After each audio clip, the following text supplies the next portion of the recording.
আমলকিতে আছে phytonutrients, vitamin ও mineral যা স্ক্যাল্পের রক্ত সঞ্চালন বাড়াতে খুব সাহায্য করে। পেঁয়াজে আছে অ্যান্টিঅক্সিডেন্ট ও ভিটামিন সি ও বি। এছাড়াও প্রচুর পরিমাণে অ্যান্টিব্যাকটেরিয়াল ও অ্যান্টিফাঙ্গাল আছে যা চুল পড়া রোধ করতে অনেক সাহায্য করে। জবা ফুলের মধ্যে অ্যামিনো অ্যাসিড রয়েছে যা চুলে কেরোটিন প্রোটিনের উৎপাদন বাড়িয়ে তোলে। দূর্বা ঘাস চুল ওঠা বন্ধ করতে খুব সাহায্য করে। অ্যালোভেরা চুলের শুষ্ক ভাব ও ত্বকে চুলকানি দূর করে। এছাড়াও চুল পড়া ও খুশকির সমস্যাও দূর করে। এছাড়াও কারি পাতা চুলের প্রাকৃতিক জেল্লা বজায় রাখে। মেথির মধ্যে রয়েছে লেসিথিন নামক এক উপাদান যা চুল ও মাথার ত্বকের আর্দ্রতা বজায় রাখে এবং চুল ঝরা কমায়। কালোজিরা চুলের গোড়া মজবুত রাখতে এবং মাথার ত্বকের বিভিন্ন সংক্রমণ এড়াতে সাহায্য করে। এছাড়াও ঘন কালো চুল করতেও সাহায্য করে।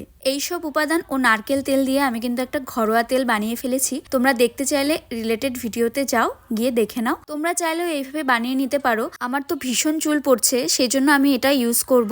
আশা করছি এটার থেকে ভালোই বেনিফিট পাবো।